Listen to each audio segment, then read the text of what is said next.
Wall Street Journal has called it the saddest story ever told, that of Rosemary Kennedy. She was the oldest daughter of Rose and Joseph Kennedy, the sister of John, Robert, Ted, and the 5 other Kennedy siblings. Rosemary was born with intellectual disabilities, which many link to decisions made during her birth, and which her family hid for decades. When she was 23 years old, Rosemary underwent a lobotomy that left her permanently incapacitated, and she was institutionalized for the rest of her life. The heartbreaking story and her family's involvement is all laid out in a new biography, Rosemary, the Hidden Kennedy Daughter. Author Kate Clifford Larson joined me to talk about it. Thank you for coming in. So what made you decide to write a biography of Rosemary Kennedy? Well, back in 2005, I read her obituary in the Boston Globe, and as a women's historian, I became intrigued by her brief story that was in the paper, and I thought, gee, we know so much about the Kennedy family. Why is it that we don't really know about Rosemary? So I decided that I would look into her life when I was finished another book project, and fortunately, when I started looking into her life, the Kennedy Library was opening up family papers that had been closed for a long time. So I had an opportunity to see things that other people hadn't seen. What are some of the things that you unearthed at the Kennedy Library that stood out over the course of your research? Well, there were a couple of things. One is how the family, Rose and Joe, and the siblings included Rosemary as much as possible when she was a young child. Very similar to what everybody does today, you know, integrating into classrooms, and people who have intellectual disabilities are part of everyday life. The family tried to do that within the family. So Rose and Joe were a little bit ahead of their time in doing that, because other families sent their intellectually disabled children away.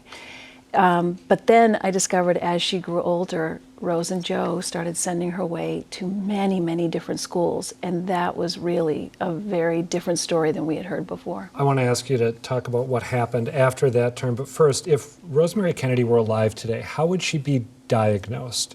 Because having heard about her over the years, that's something I've always been a little unclear on. What, and I know this is fraught language and some people will object to it, what was wrong with her, or what was not the same with her as it was with her siblings?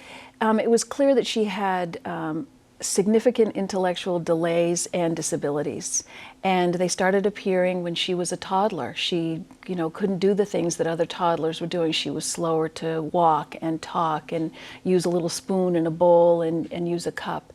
And then as she started doing things like riding a bicycle or steering a sled on a hill, she had great difficulty doing that. And when she went into kindergarten, the teachers recognized right away that she was much more delayed than her peers at 5 and 6 years old. And this happened because of a bad technique used when her mother gave birth to her, right? Well, that's what I link the disability to. When she was, when Rose was in labor, the nurse who was waiting for the obstetrician to arrive at Rose's home held little baby Rosemary back into the birth canal. It's just so horrific to hear. It is horrific. And had her mother close her legs to keep her in until the doctor Which, arrived. of course, she couldn't do, and that's why the nurse held the baby back.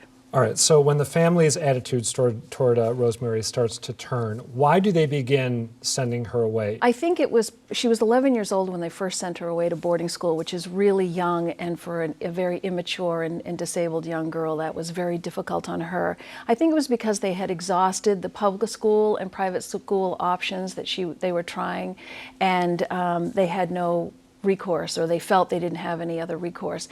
And they had a house full of children, and I think Rose was exhausted and she sort of didn't want to deal with it anymore, so they sent her away to school for the first time when she was 11. One of the things in this account that I find, one of the many things I find heartbreaking, is this picture of her that you paint really thriving when her father is the ambassador to Great Britain. What was her life like in that period before she ended up being forced to get a lobotomy? Her father had been appointed the ambassador to Great Britain in 1938, and all the children went to live in the residence in London, and Rosemary was enrolled in a convent school run by the Assumption Sisters, and they practiced the Montessori method, and one of the nuns had indeed been taught herself by Maria Montessori, who came up with that method. And Rosemary thrived under that method. Even as a 20-year-old woman, they were using techniques that they would have used on a third and fourth grader. And Rosemary blossomed. The attention was perfect, and she was beginning to learn again. And she was also starting to get attention from the opposite sex, right? Right, right. She was stunningly beautiful, very sweet, and she did like to be social, so her parents became very concerned about who she might meet. To what extent did those concerns about who she might meet and what she might do with them lead to them deciding that they were going to have a portion of her brain removed? That was a part of their decision. The other part was that it was clear that Rosemary, during her teen years, began to exhibit mental illness, and they were at a loss as to what to do about it. And in fact, the fall before she had the lobotomy, Rose tried to have Rosemary committed to a psychiatric hospital. The account of the lobotomy is absolutely, again, horrific to contemplate. She was awake, you write? Yes, yes. Singing to herself? Yes. The doctors performed the operation with her awake, and they used Novocaine on the sides of her skull to drill holes in, and then they inserted the instrument to scrape the brain matter. And they asked her to sing songs and recite poems, and then when she stopped talking, they realized they had gone too far.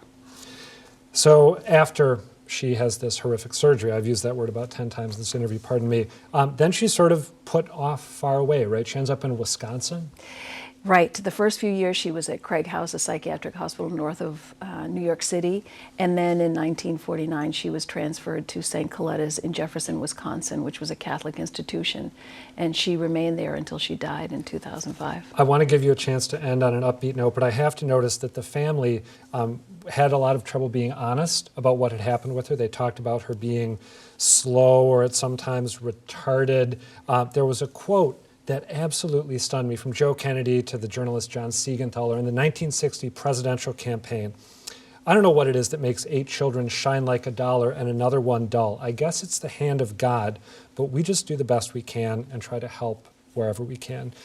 Did Joe Kennedy or his wife ever fully reckon with what they had done to their child? I did not see evidence of it. Rose tried to reintegrate Rosemary back into the family later in the late 1960s and early 1970s. But before that, she was just hidden away. Tell me the silver lining in this story, such as it is, because you say that she does end up having this sort of positive public policy legacy, albeit an indirect one, as the years progress. How is that? Her siblings were deeply shaken by her disappearance from the family. They were not told what happened to her. And once they became cognizant of what did happen to her, they became activists to make the world a better place for people with disabilities. Eunice went on to start the Special Olympics. Her brother Jack, as president, passed legislation that was important for people with disabilities and to get research and funding for that. And Senator Ted Kennedy, of course, was instrumental in getting the Americans with Disabilities Act passed. So the family carried on that legacy because of her. It's a somewhat happy ending from a very, very sad story. Katie Clifford Larson, thank you. Thank you very much for having me. The book, again, is Rosemary, the Hidden Kennedy Daughter, and the effect on the family has extended into the next generation. In fact, former Congressman Patrick Kennedy recently spoke on the subject of mental health at the Cambridge Public Library on the 50th anniversary of President Kennedy signing the Community Mental Health Act. You can find that full speech online at forum-network.org.